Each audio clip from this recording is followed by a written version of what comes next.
from Ireland, as you've probably picked up. Anyone else here from Ireland? Give us a cheer.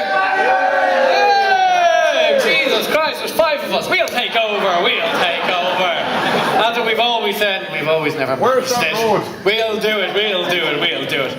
But Ireland, you may not know, Ireland is a land that's famous for all that's good and healthy.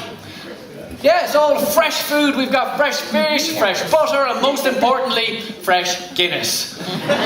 We say Guinness is good for you, and this is something that we take very, very seriously. A friend of mine said to me, he said, look, mature people do not try to solve their problems with alcohol. That does not stop us trying with Guinness. No, but there is one problem that Guinness won't solve for me. And that's feeling old. Oh. Thank you. You understand. Yeah, last week I asked a friend of mine, do you not think I'm getting old gracefully? Salt and pepper look like George Clooney? That's exactly what he said. And he said, no, there's too much salt, not enough pepper, and definitely no George Clooney. But one of my heroes, 91 years of age, he died a few weeks ago, Hugh Hefner. What a legend.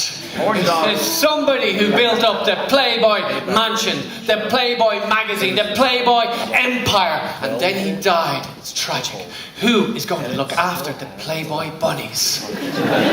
Some people say that when you die, you go to the afterlife. When you go to the afterlife, that you're going to have a better life. Hugh Hefner, how can he go to a better life? How would that be possible? And I would like that he would take 1 minute of silence as a mark of respect for Hugh Hefner. I'd like all the men to stand up, and I would like all the women to take their tops off. But I have found a cure. I have found a cure for my old age, and that is coming to Germany. Really? Because in Ireland, the average age is 36.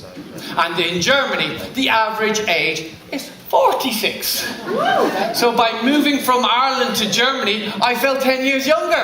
Thank you, Germany. Thank you. But in Ireland, the average age for dying, the life expectancy is 82. The life expectancy in Germany is 81.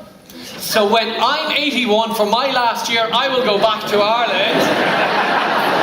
I told you, Guinness is good for you. But now I live in Germany. And Germany, what a great country. Come on, give it for Germany. We've got 15 Bundesländer and Bavaria, Freistaat, Bayern.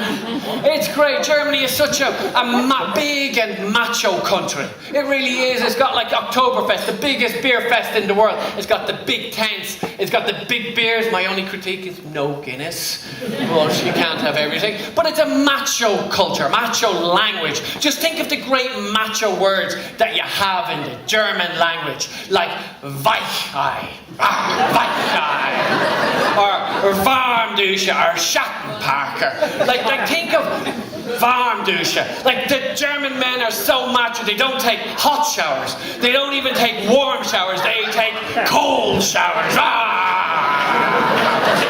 And then you have Schattenparker. You have maybe the more traditionally macho countries, maybe like France here. Very macho French culture here. But French and the Spanish and the Italian and the men, what they do is they park their cars in the shade. But in Germany, the real men, they don't park their cars in the shade. They don't even park it a little bit in the shade. They park it in the sun because they're real men here. But I've also learned that German men, as well as being very macho, are also very civilized. I mean, I don't want to generalize about German men, but all German men carry tissues, Taschentücher, handkerchiefs. Whether they have a cold or whether they don't have a cold, they always carry tissues. In Ireland, you can check with your German friends afterwards. It is true. It is true. I'll consult them. It will be true, don't worry. If you're from Ireland, And an Irishman, you never carry a tissue.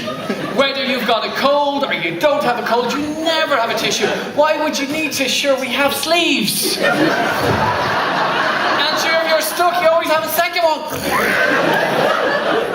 But German men, again, it's like not all German men, but it's very scientific, very precise scientific studies say that 72% of German men have plants. They have plants at home, they look after them, they water them, and it's their baby. In Ireland, Irish men, we don't have plants. We eat them, we drink them, or like the Dutch, we smoke them. And then the German men, 52% of German men, 52% of German men bake cakes. It's true. I asked my German friend Stefan, he said, I did not make a cake this year, I made a cake last year. I said, look, if you made one cake in your life, you have made more cakes than all Irish men have made in their whole lives. But there is one thing that German men do, which is very, very civilized, but is not necessarily very masculine. Do you know what it is?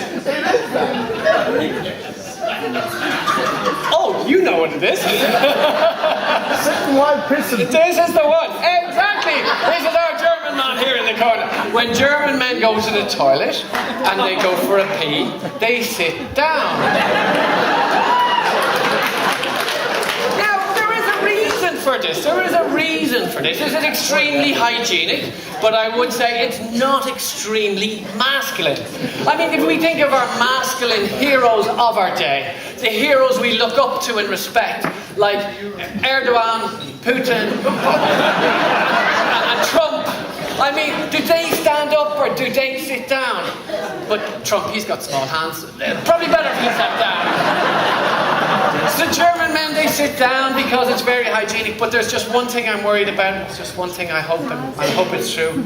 Do the German women sit down too?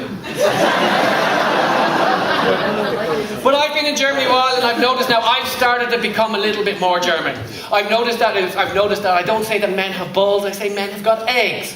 I don't say that I have a mobile phone, I'm starting to call it a handy. And now my favourite childhood song is about 3 Chinese men with a contrabass.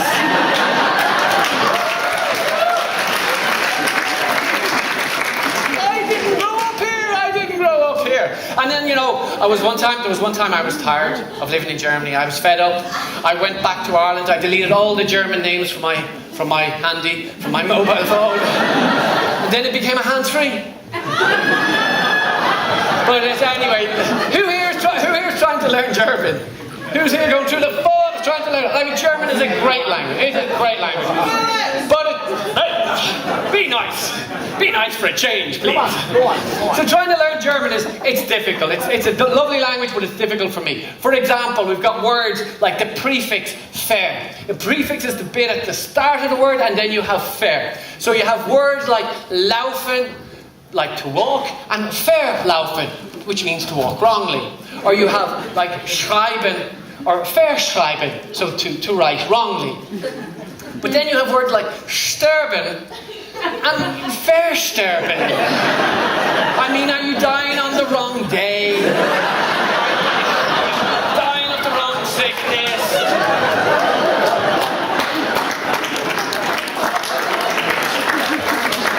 But then you have, Germany, the land of Dichter, Denker, and Liebhaber as well. You've got great words for love. You've got like Liebe. And then you're in a relationship, ich bin verliebt. With the wrong partner. And then, Ziggy, are you married? Ziggy, bist du verheiratet? No. The German has got a great word for being married. Heiraten, and then they say, ich bin verheiratet. Oh my goodness. But Germany is a great language, the language of the Casanovas, because you've got words like führen, and you add a fair, and you get verführen, and you've got seduction. Germany, the land of Casanovas. But I've noticed I'm starting to become more German. I've been here a while. I've been starting to become more and more German. For example, when I first in Ireland with rubbish, for example, you have one plastic bag, you put your rubbish into the one plastic bag and you put it into the one bin. In Germany, that's not how it works. In the bins, there's at least 5 different types of bins. There's plastic bins, there's paper bins, there's like glass, there's white, there's yellow, there's brown, there's green, there's like... And so now I have to split my rubbish into 5 different piles. I go to the bins and I put it into the 5 different holes, like a proper German.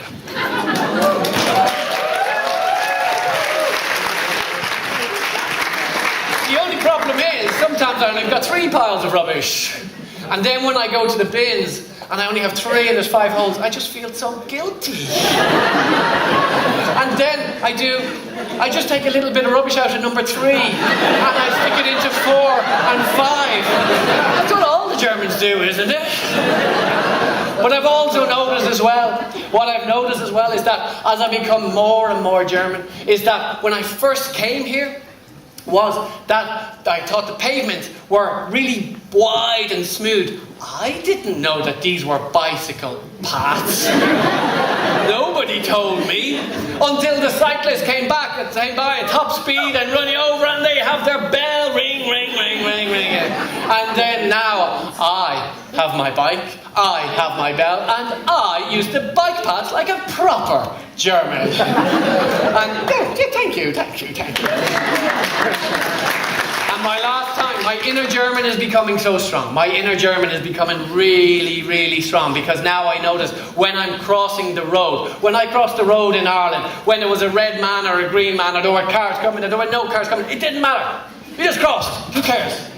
But here, first stage of becoming a proper German. There's a red man, there's traffic coming, cars coming, you stop and you wait. The second stage of becoming a proper German is a red man, no cars coming. And you still wait. But there is a third stage. There's a red man, there's no traffic coming, and you're waiting, and you're not waiting for the red man to turn, but you're waiting for somebody else to cross the street on the red man so that you can complain